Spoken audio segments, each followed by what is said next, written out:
بسم اللہ الرحمن الرحیم نحمده ونصلی علی رسوله الکریم اما بعد۔ سیرت النبی صلی اللہ علیہ وسلم کے مدنی دور کا درس نمبر 85 سانحہ بیر معونہ سے متعلق ہے۔ سفر سن 4 ہجری میں جس طرح رجیع کا حادثہ پیش آیا، اسی مہینے میں اس سے زیادہ سنگین حادثہ بیر معونہ کا پیش آیا۔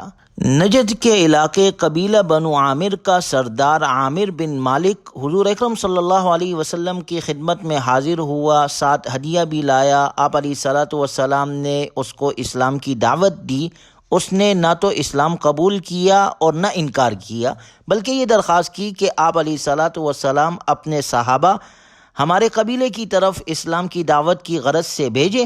آپ علیہ الصلاۃ والسلام نے فرمایا، مجھ کو اہل نجد سے اندیشہ ہے کہ وہ ہمارے صحابہ کرام کو نقصان پہنچائیں گے۔ عامر بن مالک، جس کی کنیت ابو برہ ہے، اس نے کہا کہ میں آپ کے صحابہ کو پناہ میں لیتا ہوں۔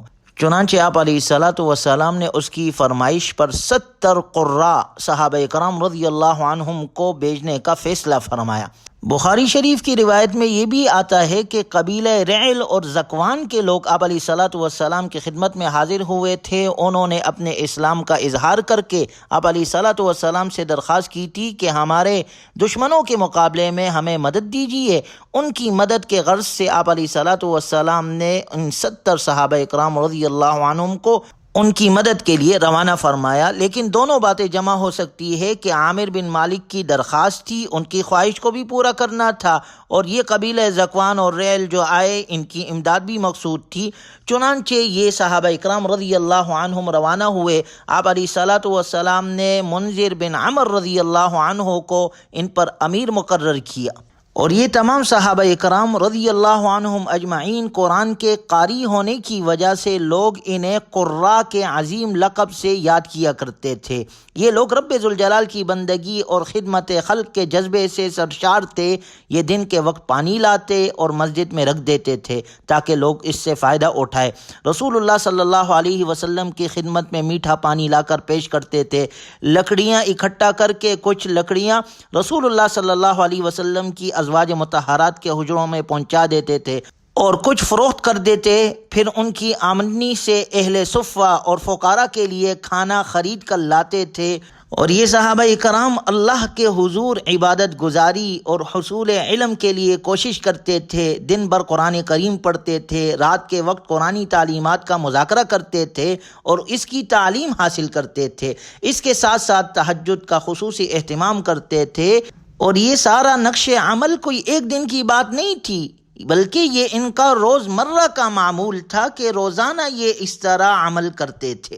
چنانچہ آپ علیہ الصلاۃ والسلام نے ان صحابہ اکرام کو دین کی دعوت و تبلیغ اور نشر و اشاعت کے لیے روانہ کیا تو حضرت منذر بن عمر رضی اللہ عنہ کو ان کا امیر بنایا، اور حضرت حرام بن ملحان رضی اللہ عنہ کو آپ علیہ الصلاۃ والسلام نے ایک خط بنو عامر کے سردار عامر بن طفیل کے نام دیا۔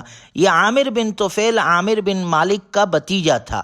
چنانچہ صحابہ اکرام رضی اللہ عنہم اجمعین جب بیر معونہ کے مقام پر پہنچے تو جس صحابی کو آپ علیہ الصلاۃ والسلام نے خط دیا تھا، انہوں نے اپنے ساتھیوں کے ساتھ وہاں پہنچ کر اپنے ساتھیوں سے کہا کہ تم پیچھے رہو، میں عامر بن طفیل کو خط دیتا ہوں، اگر مجھے اس نے امن دے دیا تو تم یہی رہنا، اور اگر مجھے قتل کر دیا تو تم باقی ساتھیوں کے پاس چلے جانا۔ جب رسول اللہ صلی اللہ علیہ وسلم کے یہ سفیر عامر بن طفیل کے پاس آئے تو اس نے بلا وجہ انہیں نیزہ مارا، اور وہ نیزہ ان کے سینے سے آر پار ہو گیا، اور نیزے کی ضرب لگتے ہی ان کے زبان سے بے ساختہ یہ ایمان فروز تاریخی جملہ نکلا جو قیامت تک کے مسلمانوں کو سبق دے گیا۔ کہنے لگے، اللہ اکبر فزت و رب الکعبہ، اللہ سب سے بڑا ہے، رب کعبہ کی قسم میں کامیاب ہو گیا۔ یہ زبردست قوت ایمانی ہی تھی کہ نیزہ ان کے جسم سے آر پار ہو گیا، اور وہ کہہ رہے ہیں فزت و رب الکعبہ، رب کعبہ کی قسم میں تو کامیاب ہو گیا۔ یہ منظر بڑے بڑے بہادر، حوصلہ مند اور جگر والے افراد پر ہی اثر انداز ہوتا ہے، وہ بھی اپنے آپ کو ان عظیم اور قدر آور شخصیات کے سامنے چھوٹا محسوس کرتے ہیں، جن کے چہروں پر موت کی گھبراہٹ کے اثرات دور دور تک بھی نظر نہیں آتے تھے، بلکہ ایسی حالات میں ان پر خوشی اور سرور کے جذبات اور سکون اور اطمینان کے آثار واضح طور پر جھلک رہے ہوتے ہیں۔ چنانچہ ان پر حملہ کرنے والا شخص جبار بن سلمہ خود کہتا ہے کہ جب میں نے انہیں شہید کیا اور یہ سنا کہ میں نے دل میں سوچا اسے کون سی ایسی مراد مل گئی، کیا میں نے اسے قتل نہیں کر دیا؟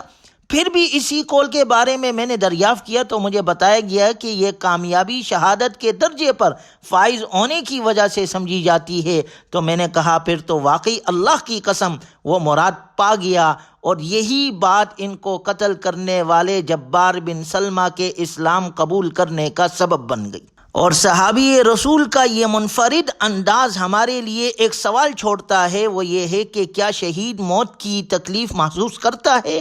تو اس سوال کا جواب خود رسول اللہ صلی اللہ علیہ وسلم کی جانب سے ان الفاظ میں ملتا ہے، ما یجد الشہید من مس القتل الا کما یجد احدکم من مس القرصہ۔ شہید ہونے والا شخص قتل ہونے کی صرف اتنی ہی تکلیف محسوس کرتا ہے جس قدر تم میں سے کوئی شخص چونٹی کے کاٹنے سے درد محسوس کرتا ہے۔ شہید کو تو یہ اعزاز حاصل ہے کہ شہید کی زندگی ان کے شہادت کے ساتھ ہی ختم نہیں ہو جاتی، بلکہ وہ زندہ ہوتے ہیں اور رب کے پاس انہیں رزق پہنچایا جاتا ہے اور وہ اللہ کی نعمتوں سے مستفیض ہوتے ہیں۔ اسی لیے اللہ نے فرمایا وَلَا تَحْسَبَنَّ الَّذِينَ قُتِلُوا فِي سَبِيلِ اللَّهِ أَمْوَاتًا، اور ان لوگوں کو مردہ خیال نہ کرو جو اللہ کے راستے میں مارے گئے ہیں، شہید ہوئے ہیں، بل احیاء عند ربهم يرزقون، بلکہ وہ زندہ ہے، ان کے رب کے یہاں رزق دیا جاتا ہے۔ چنانچہ عامر بن طفیل نے ان کو شہید کر دیا اور بقیہ صحابہ کو بھی بیر معونہ میں گھیرے میں لے لیا اور ان کے قتل کرنے کے لیے بھی کارروائی شروع کی۔ ان کے چچا عامر بن مالک نے انہیں کہا کہ میں نے ان صحابہ اکرام کو امن دیا ہے، لہٰذا ان کو نقصان نہ پہنچایا جائے، مگر عامر بن طفیل نے چچا کی بات نہیں مانی۔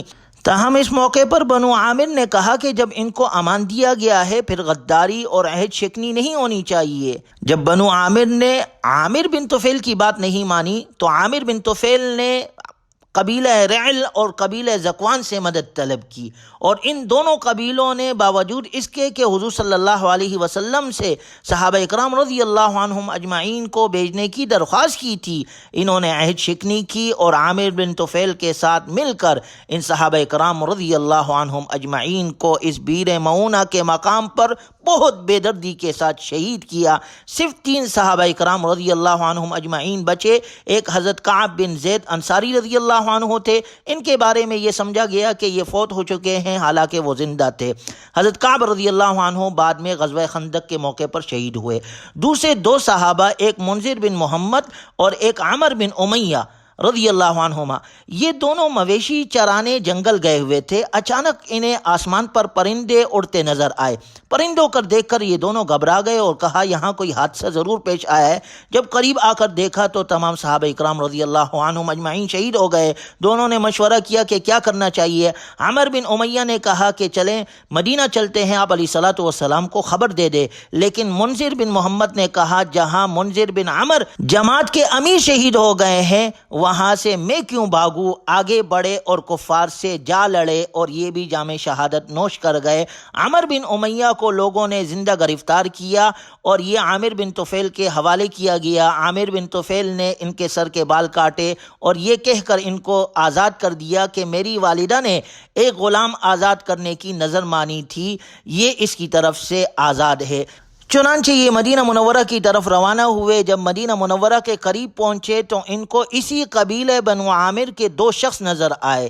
انہوں نے ان دونوں کو انتقاماً قتل کر دیا اور آپ علیہ الصلوۃ والسلام کو اس واقعے کی اطلاع دی۔ آپ علیہ الصلوۃ والسلام انتہائی رنجیدہ ہوئے اور 1 مہینے تک قنوت نازلہ پڑھتے رہے اور ان ظالموں اور دغابازوں کے لیے 1 ماہ تک بددعا فرماتے رہے۔ بددعا حضور اکرم علیہ الصلوۃ والسلام کے عام مزاج کے مطابق نہ تھی۔ حضور علیہ الصلوۃ والسلام کے اعلیٰ اخلاق کا اندازہ صرف اسی سے ہو سکتا ہے کہ طائف میں آپ علیہ الصلوۃ والسلام کو کتنا آپ کو ستایا گیا، کتنی آپ کو تکلیفیں دی گئی، لیکن آپ نے بددعا نہیں فرمائی۔ احد میں کتنی سختیاں آئی، کتنی تکلیفیں آپ کو اور آپ کے صحابہ اکرام رضی اللہ عنہم اجمعین کو ملی، لیکن آپ نے پھر بھی دعائی خیر فرمائی، بد دعا نہیں کی۔ لیکن دغا بازی کرنے والوں کے لیے 1 ماہ تک آپ علیہ الصلاۃ والسلام مسلسل بد دعا کرتے رہے۔ اس سے یہ اندازہ بآسانی کیا جا سکتا ہے کہ آپ علیہ الصلاۃ والسلام کو دغا بازی کرنے والوں اور فریب جیسی حرکت سے کس قدر نفرت تھی۔ حضور اکرم صلی اللہ علیہ وسلم تو ایک ایسا نظام معاشرہ قائم کرنے آئے تھے جس سے انسانی اقدار اجاگر ہو، زبان کا پاس ہو، سفیروں کا احترام ہو، دھوکہ اور فریب قطعی نہ ہو، باہمی اعتماد ہو جو باہمی تعاون کی بھی جان ہے۔ جہاں بلائے ہوئے مہمانوں کے ساتھ یہ کمینہ پن ہو، وہاں تو ایک لمحے کے لیے بھی امن و امان، باہمی اعتماد و تعاون اور خوشی کا یقین نہیں ہو سکتا۔ انہی اعلیٰ اقدار کو حضور اکرم صلی اللہ علیہ وسلم قائم فرمانا چاہتے تھے، اور یہ ظالم اس کی جڑوں کو کاٹنا چاہ رہے تھے۔ اس لیے آپ علیہ الصلاۃ والسلام نے ان ظالموں اور دغابازوں کے لیے بد دعا کی۔ اگر دنیا کے اندر کوئی بھی حکومتیں یا قبیلے آپس میں فریب اور دغا سے کام لیا کرے تو امن و امان اور دوسری انسانی قدریں باقی ہی نہیں رہ سکتی۔ اور پھر اس موقع پر غور کیا جائے، کیا اس دغابازی کے جواب میں اہل اسلام کی طرف سے بھی ایسا کوئی فریب کیا گیا، دغابازی کی گئی؟ نہیں، ایسا بالکل نہیں ہوا، بلکہ انہی دغابازی کرنے والوں کے 2 افراد جنہیں آپ علیہ الصلاۃ والسلام نے امان دے دی تھی، جب ایک مسلمان عمر بن امیہ کے ہاتھ غلطی سے وہ قتل ہو گئے، ان کو امان کا پتہ نہیں تھا، تو آپ علیہ الصلاۃ والسلام نے ان کا خون بہا ادا کرنے کا وعدہ فرما لیا۔ وہ کافروں کا برتاؤ تھا، اور اس کے جواب میں یہ رسول اللہ صلی اللہ علیہ وسلم کے انہی قبیلے والوں کے ساتھ یہ سلوک تھا۔ دھوکہ کرنے والوں کے جواب میں اس سے چھوٹا دھوکہ کیا، اس کے برابر بلکہ اس سے بڑا دھوکہ بھی دنیا میں جائز تصور کیا جاتا ہے، لیکن یہ بے وفائی کا جواب وفا سے اور کمینے پن کا جواب شرافت سے دیا جا رہا ہے۔ یہی وہ ہمارے نبی صلی اللہ علیہ وسلم کے اخلاق ہے، جن کی روشن مثالوں کے مجموعے کا نام سیرت النبی صلی اللہ علیہ وسلم ہے۔ اللہ تبارک و تعالی ہمیں اپنی نبی صلی اللہ علیہ وسلم کی سیرت مبارکہ اپنانے کی اور پہلانے کی توفیق عطا فرمائے۔ جب بیر معونہ کے موقع پر متعدد صحابہ اکرام رضی اللہ عنہم اجمعین شہید ہو گئے اور عامر بن امیہ قید ہوئے، تو عامر بن طفیل نے ان سے ایک شہید کی طرف اشارہ کرتے ہوئے دریافت کیا، یہ کون ہے؟ عمر رضی اللہ عنہ کہنے لگے، یہ عامر بن فہیرہ رضی اللہ عنہ ہے، جو حضرت ابوبکر رضی اللہ عنہ کے آزاد کردہ غلام تھے۔ عامر بن طفیل نے کہا، میں نے قتل ہو جانے کے بعد دیکھا کہ انہیں آسمان کی طرف اٹھا لیا گیا، حتیٰ کہ وہ بالکل آسمان کے قریب ہو گئے، اور پھر انہیں نیچے رکھ دیا گیا۔ یہ حضرت عامر بن فہیرہ رضی اللہ عنہ کی شان تھی، اللہ نے انہیں یہ مقام شہادت کے بعد عطا کیا۔ چنانچہ یہ بیر معونہ کا واقعہ بھی صفر سن 4 ہجری میں پیش آیا۔ یہ انتہائی المناک واقعہ تھا، اس کے باوجود بھی اس سے مسلمانوں کی قوت میں کوئی کمی واقع نہ ہوئی۔ دعوت اللہ کے بارے میں ان کے جوش اور ولولے میں کوئی فرق نہیں آیا، اور قیامت تک کے مسلمانوں کو یہ سبق دے گئے کہ نہ ہی ایسے واقعات دین کی خدمت اور دعوت اور عزیمت کے راہ میں رکاوٹ بنا کرتے ہیں، کیونکہ دعوت کے اثرات اور فوائد کے سامنے خونوں اور جانوں کی حیثیت کچھ بھی نہیں ہے۔ حقیقت تو یہ ہے کہ دعوت کو نصرت اسی صورت میں ملتی ہے کہ اس راہ میں جانیں کھپائی جائے، ایسی مشکلات کے سامنے عزم اور ہمت کی دیوار بن کر ڈٹ جانا، اور دعوت اللہ کے لیے قربانیاں پیش کرنا ہی دعوت کے پھیلنے پھولنے اور اسے غالب کرنے کے لیے ناگزیر ہے۔ دعوت کے اس میدان میں قوت کا اظہار اور قربانیوں کے پیش کیے بغیر فقط نعرے اور کھوکھلے دعوے زبانی جمع خرچ اور بکھرے خیالات کی حیثیت رکھتے ہیں۔ لہٰذا یہ صحابہ اکرام قیامت تک کے مسلمانوں کو یہ سبق دے گئے کہ اگر جان بھی چلی جائے اسے قربان کر دینا ہے، لیکن اللہ کے دین کو نہیں چھوڑنا ہے، اور اللہ کے دین کے لیے ہر قسم کی قربانی پیش کرنی ہے۔ اللہ تبارک و تعالی ہمیں بھی اپنے دین کے لیے قبول فرمائے۔ اور اہل حق کا ساتھ دینے کی اللہ ہمیں توفیق نصیب فرمائے، اور اپنے نبی سے سچی محبت اور عقیدت عطا فرمائے، اور نبی صلی اللہ علیہ وسلم کے سنتوں کے مطابق اللہ ہمیں اپنی بقیہ زندگی گزارنے کی توفیق عطا فرمائے۔ وآخر دعوانا ان الحمد للہ رب العالمین۔